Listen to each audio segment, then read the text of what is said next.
Assalamualaikum. Selamat datang di channel Cerita Novika 2. Semoga hari ini teman-teman dalam keadaan sehat walafiat dan senantiasa diberikan kebahagiaan sepanjang hari.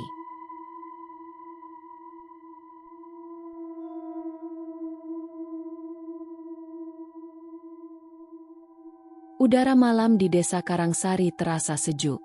Angin berhembus perlahan, membawa aroma basah dari tanah dan rumput yang baru saja disiram hujan sore tadi. Lampu jalan seadanya berpendar lemah, mewarnai pekatnya malam dengan cahaya kekuningan yang temaram.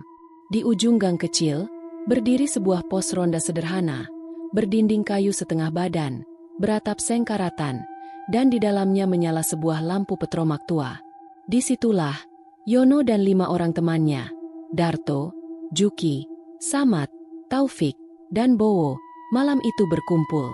Seperti biasa, tiap malam Jumat, mereka berjaga bergiliran menjaga keamanan desa, walaupun lebih banyak diisi dengan obrolan ngalor ngidul, bercanda, sambil menyeruput kopi panas yang disiapkan secara bergiliran. Suasana malam itu terasa akrab. Obrolan mengalir santai, diselingi tawa kecil, dan kadang terdengar suara kartu remi yang ditepuk ke lantai kayu pos ronda. "Wes ayo, taruhan kopi. Yang kalah nanti bayarin semua," seru Darto, si paling cerewet di antara mereka. "Tapi mainnya fair. Jangan kayak semalam. Tuh, curang dikit-dikit," protes Juki sambil tertawa. Samad dan Taufik mengangguk-angguk setuju. Sementara Bowo, si pendiam, hanya tersenyum kecil sambil menyeruput kopinya. Malam itu, gelak tawa mereka membelah sunyi gang kecil itu. Di sudut pos, Yono duduk bersandar pada tiang kayu, memeluk lututnya. Sejak awal, raut mukanya sudah tampak lelah. Siang harinya ia bekerja memanggul karung beras di gudang desa, kerjaan serabutan yang cukup menguras tenaga. Kopi hangat di gelas plastik depan kakinya bahkan belum disentuh. "Yono, ngantuk, noh," ejek Samad melihat kepala Yono mulai terangguk-angguk. Lah wong ketidurannya wajar, Mas," sahut Taufik sambil cekikikan. Yono berusaha tersenyum sambil menguap lebar. Matane pengin ditahan, tapi kayak digelayuti bata 2 sakeng abote. Gumamnya setengah sadar. Teman-temannya tertawa mendengarnya. Namun tak sampai 5 menit kemudian, suara Yono sudah menghilang. Kepalanya tertunduk, napasnya teratur, tertidur pulas di sudut pos, bahkan tanpa sempat memindahkan kopinya yang kini mulai mendingin. Waktu terus berjalan. Jarum jam tua di dinding pos ronda menunjukkan hampir pukul 2 dini hari. Obrolan makin sepi. Satu persatu, rasa kantuk mulai menyerang mereka. "Sudah, balik yuk. Besok pagi kerja lagi," usul Darto sambil menguap lebar. "Bener. Ayo pulang. Tapi, kita kerjain si Yono sekalian. Hehe," bisik Juki sambil tertawa licik. "Setuju," sahut sama cepat. Mereka pun dengan cekatan membereskan sisa-sisa gelas kopi, kartu remi, dan menyingkir perlahan agar tidak membangunkan Yono. Malam itu, mereka sengaja meninggalkan Yono sendirian di pos ronda. Tanpa ada rasa bersalah, mereka malah berjanji akan menertawakannya besok pagi. "Semoga Yono bangun sendiri kaget-kaget. Hahaha," bisik Bowo terakhir kali sebelum mereka menghilang ke dalam bayang-bayang malam. Kini, di pos ronda kecil itu, hanya tersisa Yono. Tertidur pulas di sudut pos, diiringi suara gesekan dedaunan dihembus angin, dan suara tikus kecil yang sesekali berlari di atap seng. Lampu petromak di atas kepalanya bergoyang pelan. Cahayanya berpendar tidak stabil, kadang meredup, kadang membesar. Gang kecil di depan pos ronda tampak lebih sepi dari biasanya. Tak ada suara motor lewat, tak ada suara langkah kaki. Hanya sunyi. Sunyi yang lama-lama terasa menekan dada. Seolah ada sesuatu yang bersembunyi di balik gelap. Menunggu. Mengintai. Tak jauh dari tempat Yono tidur, seekor kucing liar melintas perlahan. Kucing itu berhenti di depan pos ronda, menatap ke arah Yono dengan mata kuning menyala. Bulu di lehernya berdiri, tubuhnya menegang. Dengan satu dengkuran rendah, kucing itu mendesis, lalu lari terbirit-birit ke arah semak-semak, meninggalkan pos ronda yang semakin sepi dan dingin. Yono masih tertidur, Tidak sadar sedikit pun. Namun udara di sekitarnya mulai berubah. Angin malam yang tadinya hanya sepau-sepau kini membawa hawa dingin yang menusuk. Bau tanah basah dan wangi samar bunga melati menguar di udara. Dan dari kegelapan di sudut gang, sesuatu mulai mendekat perlahan. Malam itu, pos ronda bukan lagi sekadar tempat berjaga biasa. Malam itu, pos ronda menjadi panggung. Panggung tempat batas antara dunia manusia dan dunia lain mulai mengabur. Dan Yono, tanpa ia sadari, sedang menjadi satu-satunya penonton, sekaligus satu-satunya target. Udara dini hari terasa lebih dingin, menusuk sampai ke tulang. Pos ronda kecil di ujung gang itu mulai terasa kosong, meski suara jangkrik dan sesekali lolongan anjing terdengar dari kejauhan.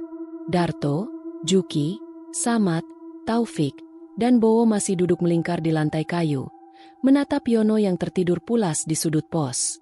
Kepala Yono miring ke kanan, mulutnya sedikit terbuka, dan dengkuran kecil terdengar berirama. "Endang, kita pulang aja yuk," bisik Darto sambil tersenyum licik.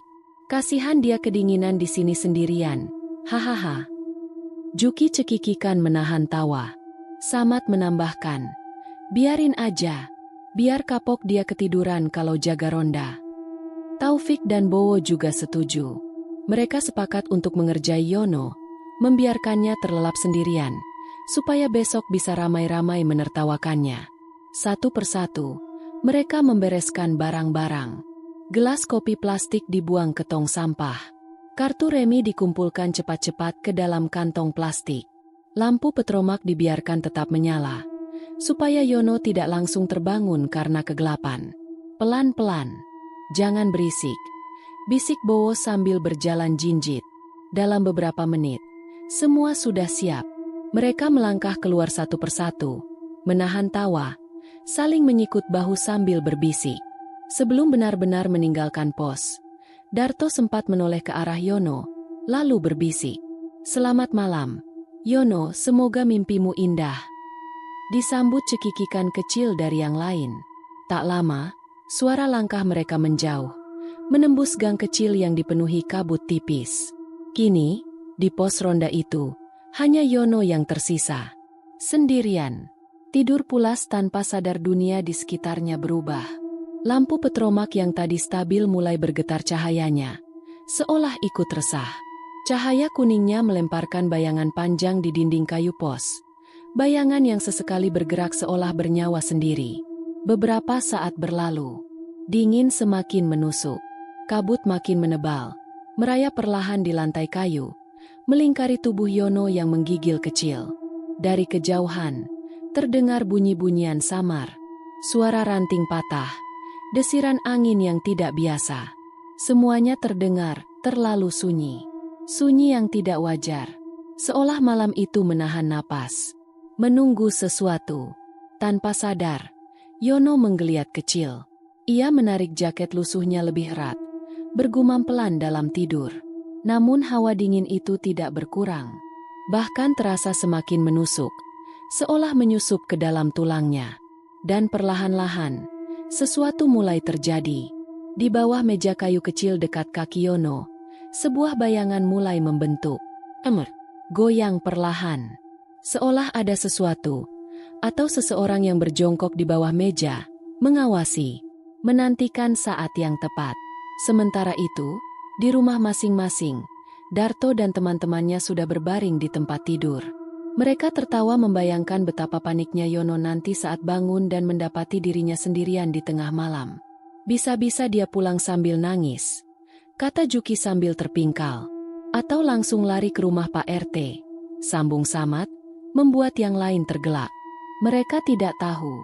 Mereka tidak pernah tahu bahwa malam itu, mereka bukan hanya meninggalkan Yono untuk diejek. Mereka meninggalkannya sendirian di tempat yang bukan sekadar pos ronda biasa. Kembali ke pos ronda. Lampu petromak mendadak berkedip-kedip. Cahayanya sesekali redup seperti akan padam. Bayangan di dinding menari-nari. Angin dingin bertiup keras, membuat atap seng berderit menyeramkan. Tiba-tiba, terdengar suara halus. "Yono!" Bisikan. Sangat pelan. Hampir tak terdengar. Namun cukup kuat untuk membuat Yono mengerutkan kening dalam tidurnya. Kakinya bergerak, seolah ingin mengusir sesuatu. Tapi suara itu terus berbisik. Dekat. Sangat dekat. Yono bangun. Seiring dengan bisikan itu, sesuatu yang dingin dan licin menyentuh ujung jari kakinya.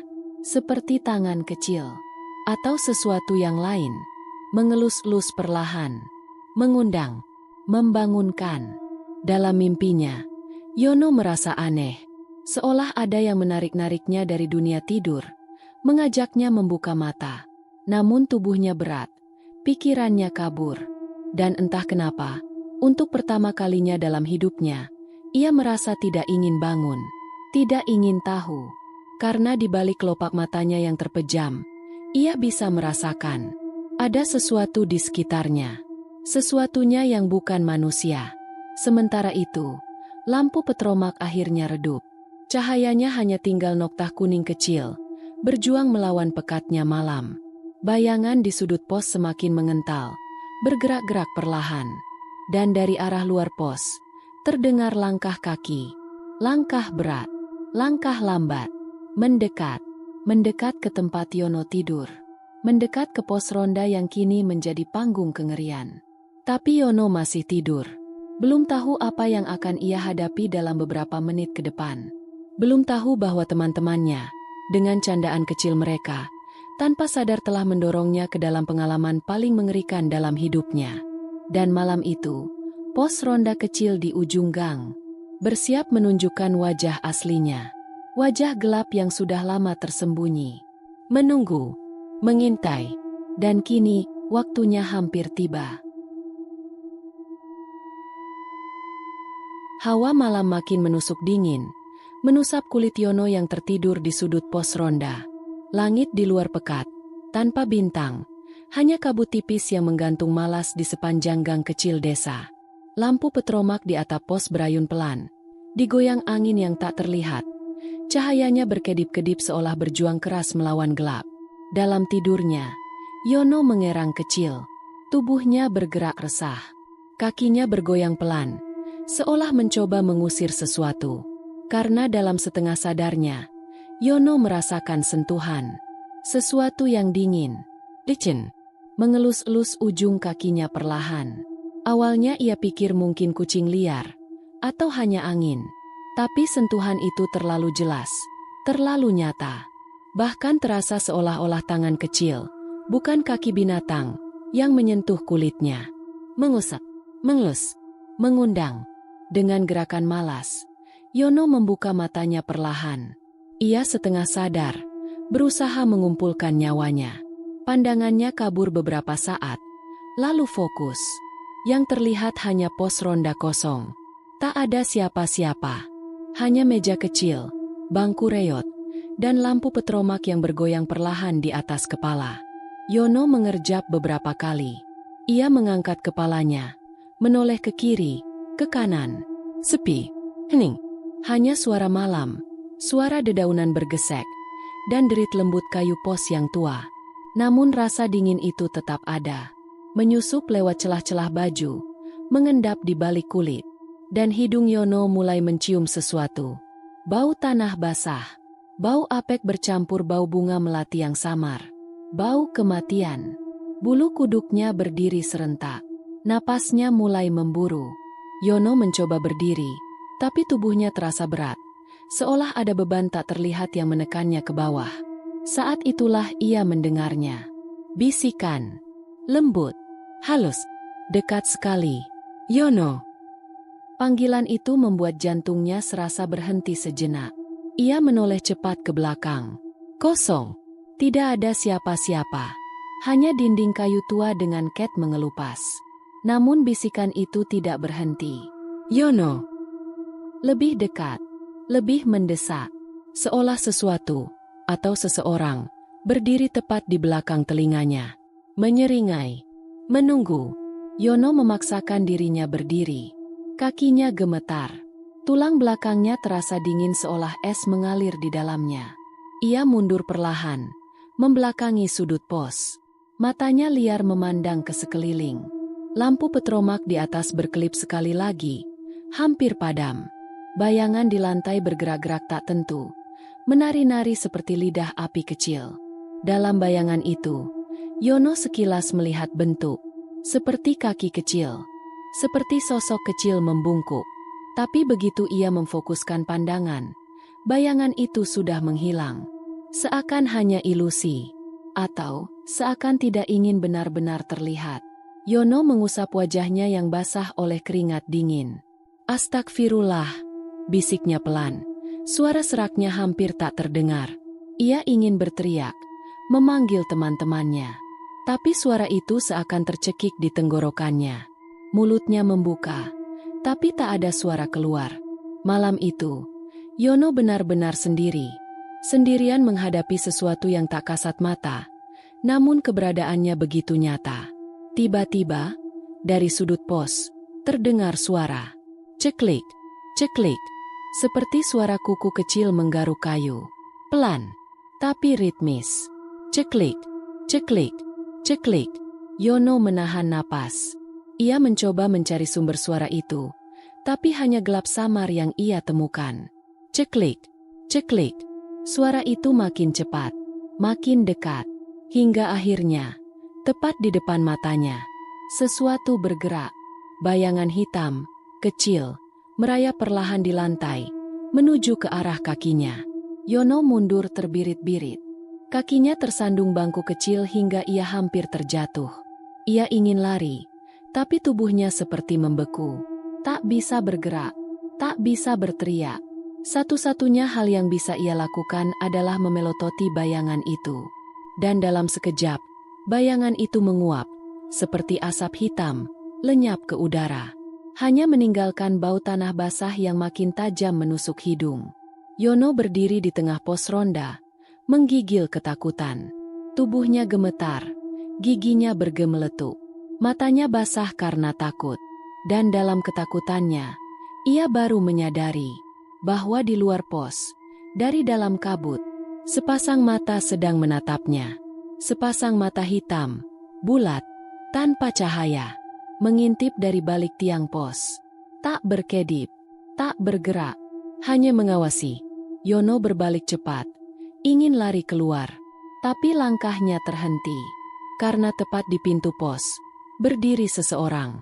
Seseorang yang ia kenal, atau mengira ia kenal.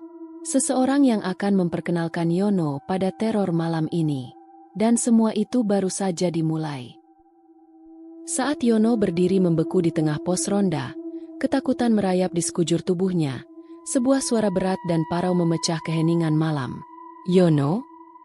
Belum tidur, nak?" Yono terlonjak kaget. Kepalanya menoleh cepat ke arah pintu pos ronda. Di sana, berdiri sosok yang ia kenal. Pak Ranto, tetangganya yang tinggal 2 rumah dari tempatnya. Seorang pria parubaya, berkulit gelap, dengan kumis tebal dan perut buncit, biasanya ramah dan suka bercanda. Malam ini, Pak Ranto mengenakan sarung kotak-kotak dan jaket lusuh. Tangannya menggenggam rokok kretek yang belum dinyalakan. Wajahnya tampak samar dalam cahaya petromak yang berayun, tapi Yono merasa sedikit lega. Ada rasa nyaman melihat wajah yang dikenal. Pak Ranto," seru Yono. Napasnya masih terengah. Pak Ranto melangkah pelan ke dalam pos ronda. "Nggak bisa tidur, nak, badan pegel semua. Makanya jalan-jalan cari angin," katanya sambil terkekeh kecil. Yono tersenyum kikuk. "Kirain tadi apa, Pak?" gumamnya. Pak Ranto duduk di bangku kayu, meletakkan rokoknya di atas meja kecil. "Kenapa, No? Mukamu pucat banget," tanya Pak Ranto sambil mengamati Yono dengan tatapan aneh. Tatapan yang terlalu kosong, terlalu dalam. Yono menggeleng. "Enggak, Pak, cuma kaget aja." Dalam hatinya, Yono mengucap syukur. Ada orang lain di sini. Ada teman ngobrol. Rasa takut yang tadi menggigit perlahan surut, berganti dengan rasa canggung. Mereka mulai mengobrol ringan. Tentang harga pupuk yang naik. Tentang sawah Pak Ranto yang kekeringan. Tentang lomba 17-an yang sebentar lagi akan diadakan di desa. Obrolan ngalor ngidul itu sedikit banyak membuat Yono merasa normal kembali. Namun, pelan-pelan, sesuatu mulai terasa aneh. Semakin lama Yono duduk dekat Pak Ranto, semakin ia sadar ada bau aneh. Awalnya samar, tapi makin lama makin kuat. Bau melati. Harum menusuk yang biasa tercium saat lewat di dekat makam. Bau itu bercampur dengan aroma tanah basah, seperti bau kuburan yang baru saja digali. Hidung Yono meringis tanpa sadar. Ia mengernyit, menoleh ke kanan dan kiri, mencari sumber bau.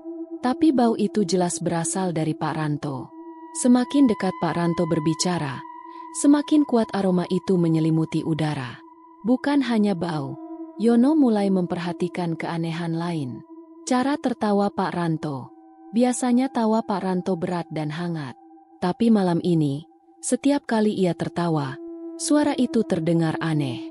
Terlalu keras, terlalu bergema. Seperti bukan berasal dari satu mulut, melainkan dari banyak arah sekaligus. Dan tawa itu tidak pernah berakhir dengan alami, selalu mendadak berhenti, seolah dipotong paksa. Yono mulai merasa tak nyaman. Peluh dingin membasahi punggungnya. Matanya terus-menerus melirik Pak Ranto, memperhatikan setiap gerak-geriknya. Namun pria parubaya itu tetap tersenyum, terus berbicara seolah tidak ada yang aneh.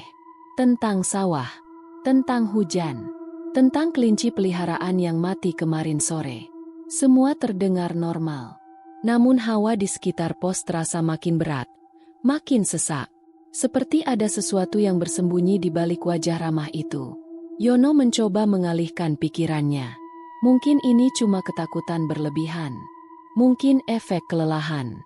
Mungkin pikirannya yang masih dipenuhi bayangan kejadian barusan. Ia memijat pelipisnya, mencoba tetap tenang. Tapi instingnya berteriak. Ada sesuatu yang sangat salah di sini. Puncaknya terjadi saat Yono berusaha menghidupkan suasana. Bertanya, "Pak Ranto, tadi lewat mana? Kok saya nggak dengar langkah kaki Bapak?" Pak Ranto yang sedang membungkuk mengambil rokok, mendadak membeku. Tubuhnya kaku, senyumannya lenyap. Ia tidak menjawab, tidak bergerak, seperti patung. Yono menunggu, menahan napas. Beberapa detik berlalu, terasa seperti berjam-jam.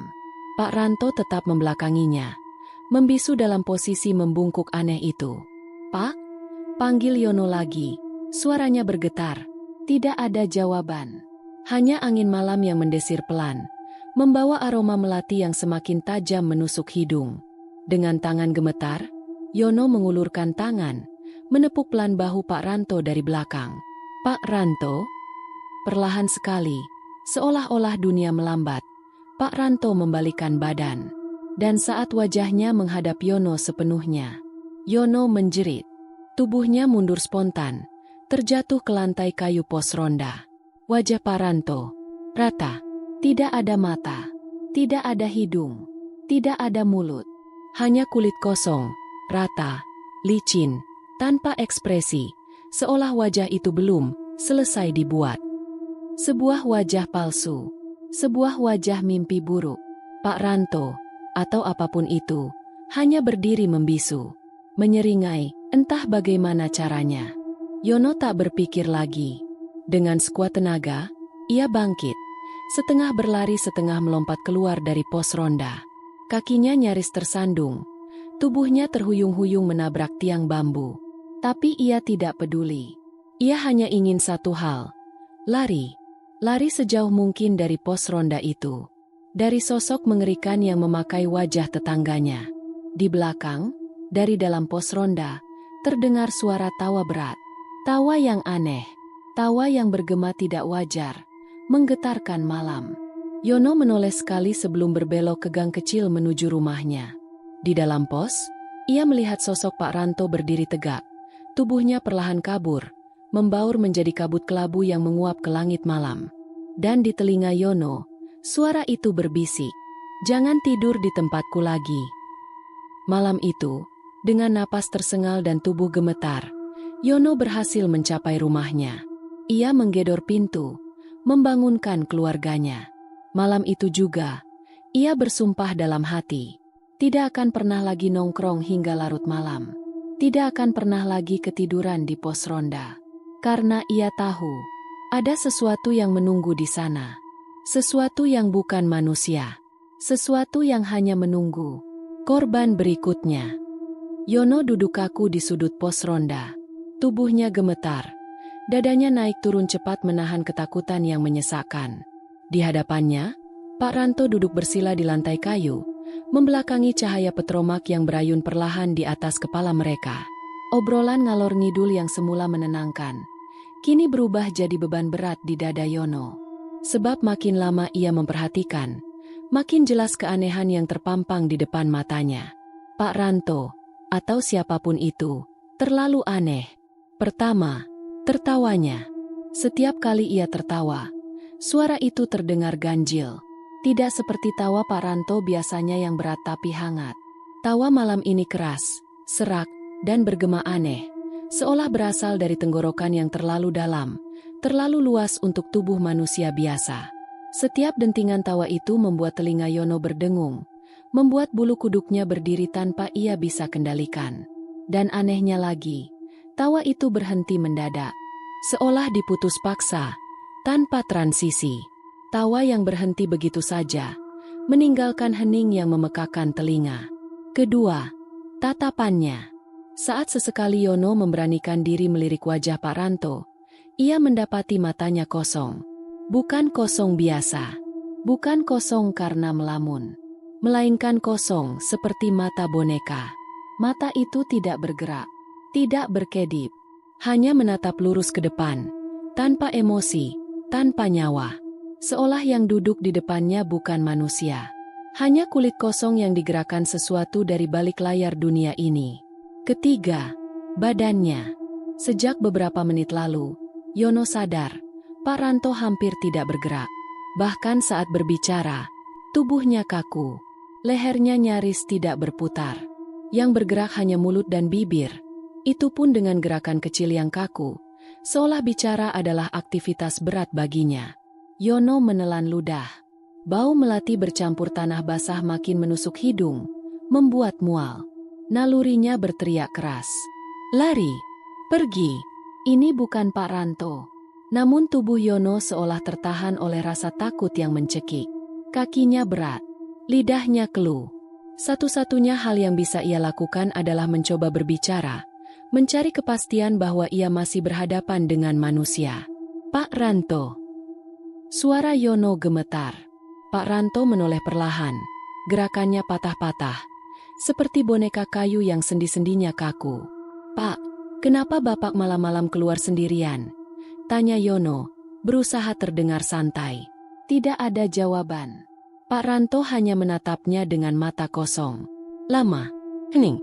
Angin malam mendesis pelan, melintasi gang kecil di luar pos. Lampu petromak bergoyang semakin liar. Cahayanya menari-nari menciptakan bayangan aneh di dinding kayu. Pak! Yono memanggil lagi. Kali ini lebih pelan. Pak Ranto tetap membisu. Tiba-tiba, tanpa peringatan, tubuhnya berbalik. Berlutut menghadap keluar pos, membelakangi Yono. Posisi tubuhnya kaku, hampir tidak wajar. Bahunya sedikit naik, tangannya tergantung di samping tubuh. Jari-jarinya mengepal erat. Ia membeku dalam posisi itu, seolah mendengarkan sesuatu dari luar. Atau menunggu. Yono menatap punggung Pak Ranto dengan napas memburu. Keringat dingin mengalir di pelipisnya. Ketakutan menggenggam seluruh tubuhnya seperti cakar es. Ia tahu, dalam-dalam, ia tahu, sesuatu yang duduk di depannya bukan lagi manusia. Tapi rasa penasaran bercampur ketakutan mendorongnya untuk bertanya sekali lagi. Suara Yono hampir tak terdengar saat ia berkata, Pak, Bapak kenapa? Pak Ranto tetap diam. Membatu. Hanya tubuh kaku menghadap gelap. Yono, dengan jantung berdegup kencang, memberanikan diri mendekat satu langkah. Tangannya terulur perlahan, gemetar hebat. Ia menyentuh bahu Pak Ranto, berharap sosok itu akan menoleh, menjelaskan, mungkin sekadar bercanda. Tapi yang terjadi bukan itu. Begitu tangan Yono menyentuh bahu Pak Ranto, tubuh itu bergidik kecil. Dan perlahan, sangat perlahan, Pak Ranto berbalik badan, dada, leher, dan akhirnya, wajahnya. Yono menahan napas. Perih. Ketakutan membanjiri dirinya seketika. Karena yang ia lihat, wajah Pak Ranto rata. Tidak ada mata, tidak ada hidung, tidak ada mulut. Hanya kulit kosong membentang halus, tanpa celah, tanpa bentuk. Kulit itu tanpa hidup, bergerak-gerak samar seolah ada sesuatu yang meronta di baliknya. Seperti topeng daging yang mencoba berbicara tapi tak punya mulut. Wajah itu mendekat. Mamat menjerit. Tubuhnya bergerak sebelum otaknya sempat berpikir. Ia berlari keluar dari pos ronda, menubruk meja kecil hingga terbalik, membuat petromak berguling dan nyaris padam.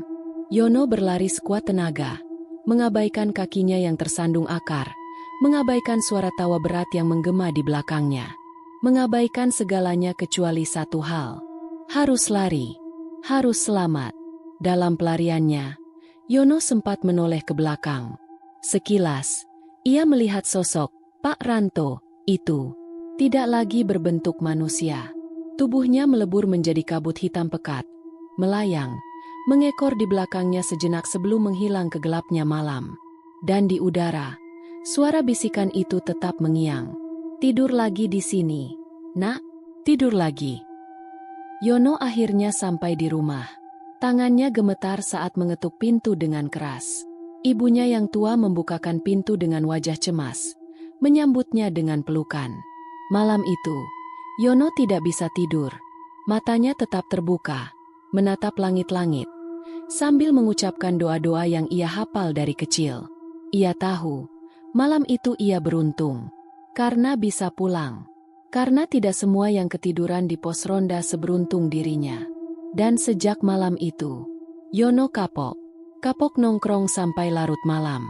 Kapok tidur sembarangan di tempat sunyi. Karena ia tahu, di malam yang sepi, di pos ronda tua itu, tidak semua yang menghampiri adalah manusia. Malam menebal, seolah menelan segala suara yang ada. Hanya suara napas Yono yang terdengar berat dan terburu, bercampur dengan deru angin malam yang makin kencang. Pos ronda kini terasa seperti jebakan. Lampu petromak yang tadinya menyala terang kini hanya redup, berkelip-kelip seolah hendak padam. Bayangan di dinding kayu bergerak liar, menari dalam irama yang tidak wajar. Dan di hadapannya, Pak Ranto, atau sesuatu yang menyerupai Pak Ranto, berdiri membelakanginya, membeku dalam diam yang menyesakan. Punggungnya membungkuk aneh, bahunya kaku. Yono tahu ada yang tidak beres. Semua insting di tubuhnya berteriak untuk lari. Namun ketakutan bercampur penasaran membuatnya tetap berdiri di tempat. Tangannya yang dingin dan gemetar perlahan terulur. Dengan jantung berdegup kencang, Yono menepuk bahu Pak Ranto dari belakang. "Pak?" Suara Yono terdengar kecil, hampir tenggelam dalam desiran angin. Untuk sesaat, dunia seakan berhenti. Tidak ada suara, tidak ada gerakan. Hanya Yono dan sosok itu, berdiri diam dalam pos ronda yang mulai terasa semakin sempit dan menyesakan. Lalu perlahan, sangat perlahan, Pak Ranto berbalik badan. Gerakannya patah-patah, seperti boneka kayu tua yang engselnya berkarat. Yono menahan napas, tubuhnya membeku. Dan ketika sosok itu sepenuhnya berbalik menghadapnya, Yono menjerit. Apa yang dilihatnya malam itu akan terpatri di pikirannya seumur hidup. Wajah itu bukan wajah manusia. Wajah Pak Ranto yang ia kenal telah berubah menjadi rata. Tidak ada mata, tidak ada hidung, tidak ada mulut. Hanya kulit pucat, halus, membentang kosong seperti kain. Sedikit berkerut di beberapa bagian, bergerak-gerak samar seolah ada sesuatu yang hidup di baliknya. Tidak ada ekspresi. Tidak ada jiwa, hanya kehampaan yang menganga. Seolah kulit itu menutupi lubang gelap tanpa dasar. Sosok itu berdiri mematung. Hanya kepalanya yang perlahan-lahan miring ke kanan, kemudian ke kiri, seakan bertanya tanpa suara, tanpa mata. Namun Yono bisa merasakan tatapan itu. Tajam, menusuk ke dalam dirinya, memaku jiwanya di tempat. Hawa dingin menyeruak, membuat tubuh Yono menggigil hebat. Dari wajah tanpa rupa itu, Yono mencium bau anyir yang lebih kuat. Bau busuk tanah basah dan bunga melati busuk yang menusuk hingga ke paru-parunya. Bau kematian. Yono tidak sanggup bertahan lebih lama. Tubuhnya bereaksi lebih cepat daripada pikirannya. Dengan satu teriakan panik, Yono mundur terbirit-birit. Kakinya tersandung kaki meja kecil di pos, membuat dirinya terjatuh menghantam lantai kayu dengan keras. Sakit menjalar di siku dan lututnya, tapi Yono tidak peduli. Ia bangkit dengan sekuat tenaga, lalu berlari keluar dari pos ronda secepat yang ia bisa.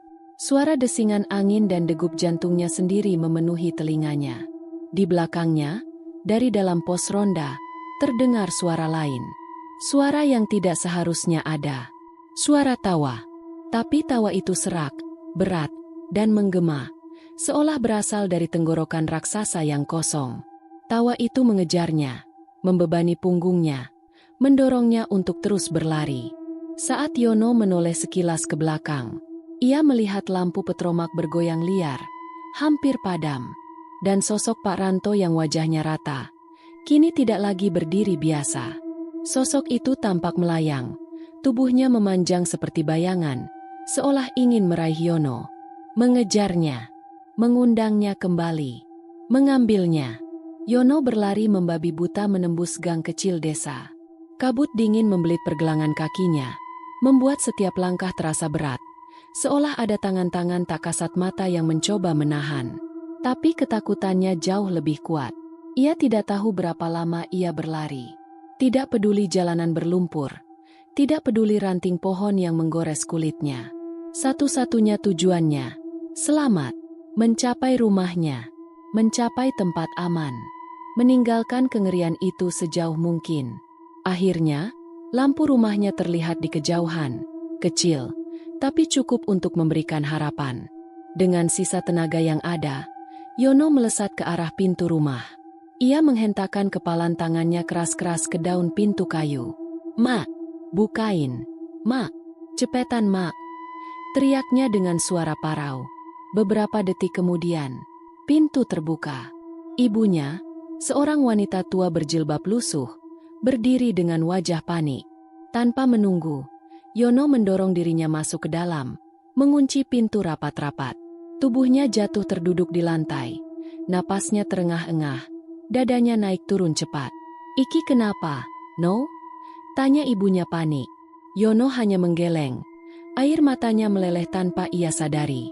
Tak sanggup berbicara, tak sanggup menceritakan kengerian yang baru saja ia alami. Malam itu, Yono tidur di sudut ruangan rumahnya, berselimut kain tebal, lampu rumah menyala terang, dan tasbih digenggam erat di tangannya. Namun meski matanya terpejam, pikirannya tetap dipenuhi satu wajah. Wajah tanpa rupa. Wajah yang akan menghantuinya sepanjang hidup.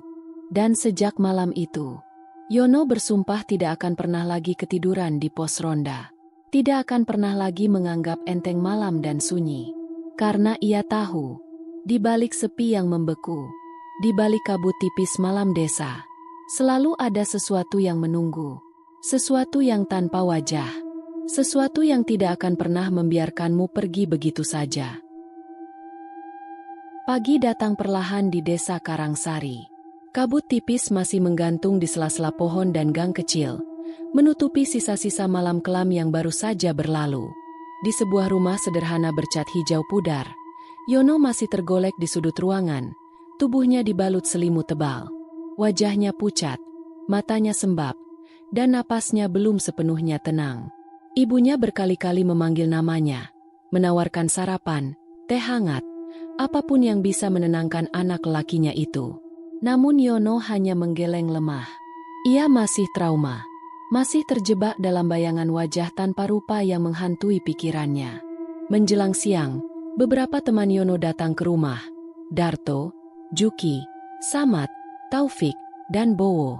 Awalnya mereka datang dengan semangat, hendak menggoda Yono karena ketiduran sendirian di pos ronda semalam. Namun begitu melihat kondisi Yono, canda tawa mereka langsung menguap. "Astaga, No, kenapa kamu?" seru Juki, setengah berbisik. Wajah Yono kusut, Tubuhnya kurus seperti kehilangan tenaga dalam semalam. Darto, yang biasanya paling usil, bahkan kehilangan kata-kata. Ada apa semalam, No? Tanya Bowo hati-hati. Yono menatap mereka dengan mata merah, lalu perlahan mulai bercerita. Tentang bagaimana ia ditinggalkan sendirian. Tentang hawa dingin aneh yang menyelimuti pos ronda. Tentang sosok Pak Ranto yang muncul dari kegelapan.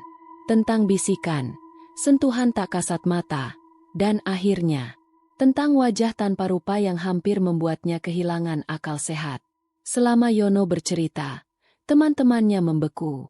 Tak ada yang berani menyela. Tak ada yang menertawakan. Bahkan Darto, si tukang olok-olok, hanya bisa menelan ludah dan sesekali melirik ke arah teman-temannya dengan wajah cemas. Hening menyelimuti ruangan kecil itu saat Yono mengakhiri ceritanya. Semua merasa merinding. Semua sadar. Mereka telah salah, sangat salah, meninggalkan Yono sendirian malam itu. Tak lama kemudian, kabar tentang kejadian itu menyebar ke telinga warga desa.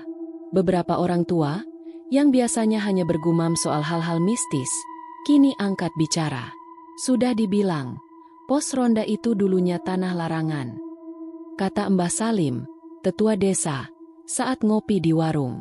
Di situ ada pohon randu tua. Dulu, pohonnya besar, akarnya menjalar sampai ke jalan. Orang tua dulu percaya, pohon itu tempat mereka bersemayam. Penjaga desa. Tapi setelah pohon itu ditebang waktu pembangunan jalan, banyak yang gak beres di situ. Ada yang mengaku melihat bayangan hitam melintas cepat di dekat pos. Ada yang mendengar suara anak kecil tertawa pelan saat ronda malam. Ada yang mencium bau bunga melati menyengat tanpa alasan. Namun selama ini, belum pernah ada yang benar-benar mengalami kejadian sehoror yang Yono alami.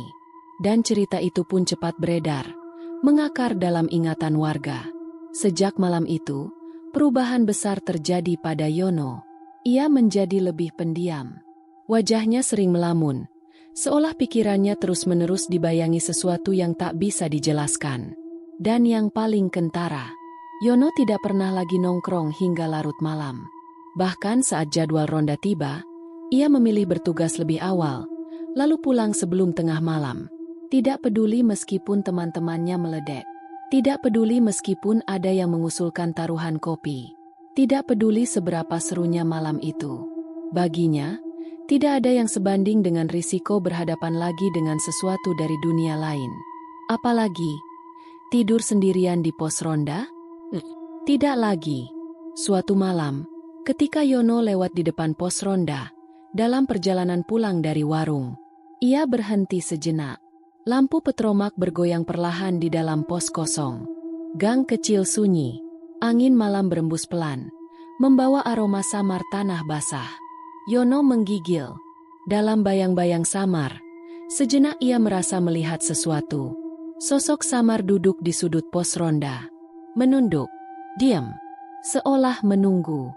Cepat-cepat Yono memalingkan wajah, mempercepat langkahnya menuju rumah. Ia tahu lebih baik untuk tidak melihat terlalu lama. Tidak bertanya-tanya. Dan yang paling penting, tidak tinggal. Karena malam bukan lagi hanya tentang kegelapan. Malam menyimpan rahasia. Rahasia yang tidak ingin diungkapkan. Rahasia yang lebih baik dibiarkan tidur. Waktu berlalu. Tahun berganti. Tapi Yono tetap memegang pelajaran dari malam itu. Pelajaran yang tidak pernah diajarkan di sekolah. Pelajaran yang tidak bisa dibeli dengan uang. Hati-hati dengan tempat sepi. Hormati malam. Dan jangan pernah menganggap enteng bisikan kecil dalam hatimu yang berkata, "Pergi." Karena kadang, bisikan itu bukan sekadar rasa takut. Kadang, itu adalah peringatan. Peringatan bahwa dunia ini lebih luas dari apa yang mata bisa lihat. Dan di dalam gelap, ada yang mengawasi, menunggu, mencari. Dan tak semua yang kita temui di malam hari adalah manusia.